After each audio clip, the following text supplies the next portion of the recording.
បបកលោកម្ចាស់ដល់ចម្រើន ខ្ញុំប្រកាសណាសូមសួរថា តើភិក្ខុសង្ឃអាចប៉ះមាតុក្រាមបានដែរឬទេលោកម្ចាស់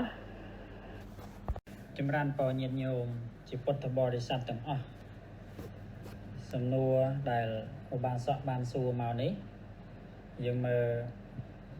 នៅក្នុងព្រះវិន័យព្រះអង្គប្រកាសសម្ដែងភិក្ខុសង្ឃទាំងអស់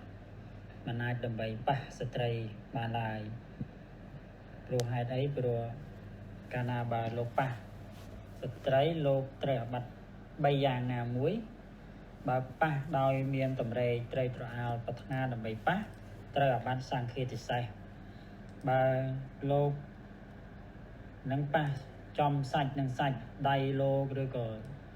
សាច់ចំចំណែកណាមួយប៉ះចំស្ត្រីលោកត្រូវអាបត្តិសង្ឃាទិសេសជាមួយនឹងសាច់របស់ញោមហ្នឹងហើយបើលោកប៉ះដោយវត្ថុដោយប្រយោលគឺយកដៃលោកប៉ះជាមួយនឹងវត្ថុដែលនៅជាប់នឹងកាយរបស់ញោមដូចជាសម្លៀកបំពាក់ជាដើមហ្នឹងគឺត្រូវអាបត្តិឆលច័យហើយវត្ថុជាមួយនឹងវត្ថុដូចជាគប់ដំដីឬក៏ប៉ះវត្ថុនឹងវត្ថុលោកក៏មានវត្ថុស្ត្រីក៏មានវត្ថុត្រូវត្រឹមតែអាបត្តិប្រកបប៉ុណ្ណោះ